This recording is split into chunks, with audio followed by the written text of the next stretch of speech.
때는요. 뭐 전형적인 확률 변수 x의 정규 분포에 관한 문제인데요. 사실은 이 문제를 어려워했을 친구들이 있을 수는 있어요. 왜냐하면 문제가 조금 소재가 재밌었거든요. 이 표현 방식이요. 그래서 여러분이 혹시라도 몰랐던 부분이었을 수 있어요. 이런 해석을 못하시면. 제가 문제를 좀 풀어드릴게요. 재밌어요. 문제 괜찮습니다. 자, 보시면요. 일단 확률 변수 x는 정규분포를 따르는데 요걸 따르고 있다. 그리고 y는 요걸 따르고 있다. 이게 평균을 안 가르쳐줬네요. 그런데 x와 y의 확률 밀도 함수가 fx와 gx다.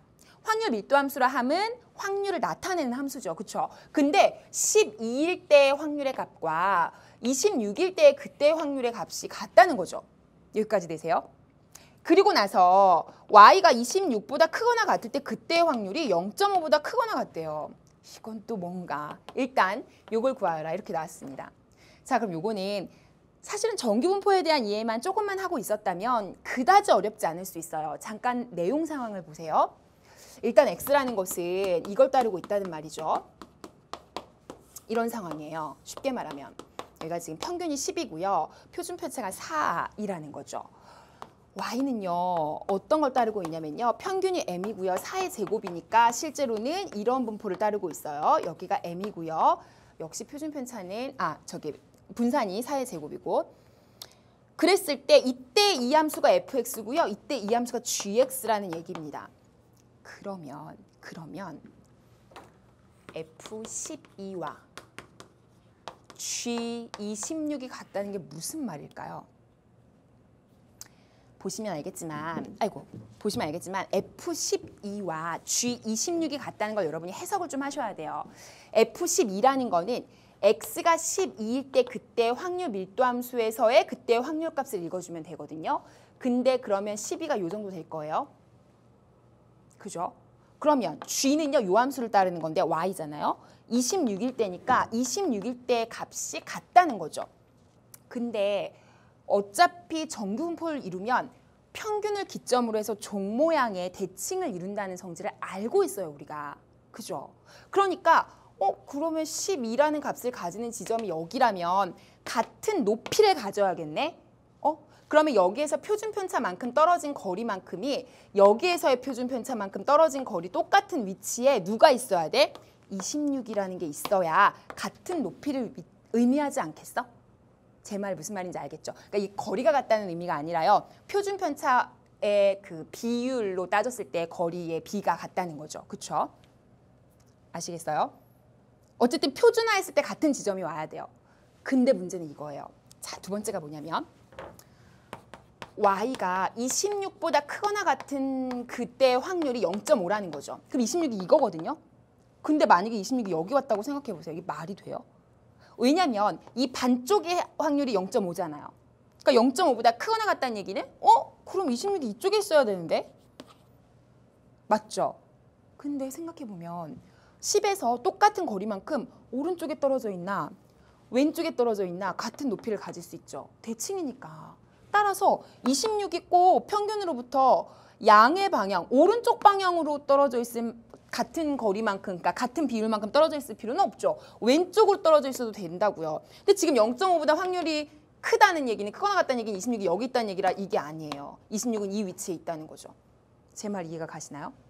그럼 여기가 지금 평균으로부터 2만큼 떨어져 있으니까 여기는 얼마나 떨어져야 돼요? 8만큼 떨어진 위치에 같은 점을 차지할 거거든요. 그러니까 같은 높이를 가질 거거든요. 그러니까 쉽게 말하면 이거를 표준화시켰을 때 표준화라는 건 평균을 0으로 만드는 거죠. 0으로 만들었을 때 이때 8의 위치가 있을 거 아닙니까? 여기. 또 이때 26의 위치가 있을 거 아닙니까? 그때는 같은 위치에 오겠죠. 표준화의 의미가 그거니까. 평균이 다르고 표준 편차가 달라도 표준화를 시켜놓으면 같은 위치에 온다는 의미 아닙니까? 따라서 26을 표준화시켰을 때의 변수와 8을 이 시스템으로 표준화시켰을 때의 변수가 같은 값 요거를 가지면 되겠구나. 그걸로 m을 구하는 거예요, 지금. 제 말이 이해가 가시죠? 그래서 26이 오른쪽이 아닌 왼쪽에 온다는 걸 캐치해야 된다. 그 다음에 같은 높이를 가져야 되는 거니까 결과적으로는 8일 때와 26일 때의 표준화한 값이 같더라. 그걸 이용하시는 겁니다. 자, 그러면요. 시작해 볼게요. 요거 지워도 될까요? 지울게요. 자, 여기 표준화시키면 어떻게 되죠? 8에서 10, 평균을 빼고 4로 나눈 거죠. 표준화 변수, 그쵸? 여기는 g의 값이 어떻게 되죠? 26에서 평균을 빼고 4로 나누면 되죠. 이 두 개가 어떻다? 같다. 표준화 시켰을 때 평균을 0으로 만든다면 이게 표준화 시켰을 때 그때 경계 값이 되니까. 따라서 요거를 정리해 주시면요. m이 얼마가 돼요? 이게 마이너스 2니까 28, 그렇죠? 여기까지 됐어요? 끝났어요. 이게 이제 여러분이 이 문제를 어려워했던 건 아마 여기가 안 풀려서 그랬을 거고요. 평균까지만 만약에 구했다면 그 다음에 쉬워요. 왜냐하면 우리는 20보다 작거나 같은 확률을 구하는 거거든요. 그죠? 그런데 y라는 건 뭘 따르고 있어요? 정규분포의 m의 4의 제곱인데 m이 28이니까 요걸 따르고 있단 말이죠. 그죠? 따라서 요거를 정리해 주시면 결국엔 누구랑 똑같죠? 20에서 28을 빼고 4로 나눈, 표준화시킨 요걸 이제 계산해 주면 되죠. 자, 그러면 요게 마이너스 8이니까요. 마이너스 2보다 작거나 같은 경우에 해당되는 확률을 구하시면 되겠습니다. 됐죠? 자, 그럼 표 잠깐 볼까요? 마이너스 2보다 작거나 같은 거니까요. 2를 읽으시면 되죠. 2일 때가 0.4772예요. 요 사이값이. 자, 이쪽으로 오시죠. 자, 그렇다면 우리가 원하는 건 마이너스니까 요 정도 위치가 될 거고요. 이것보다 작거나 같은 부분. 그런데 지금 읽은 건 0부터 2 사이 요 부분에 해당되는 게 0.477인 거죠. 그러니까 결국엔 요 부분도 0.477인 거죠. 그러니까 내가 구하고자 하는 왼쪽 날개 부분은 0.5에서 빼주면 되는 거죠. 따라서 0.5에서 0.4772를 빼자. 얼마예요? 0.8220 이렇게 되나요? 그래서 0.028 이렇게 하시면 됩니다.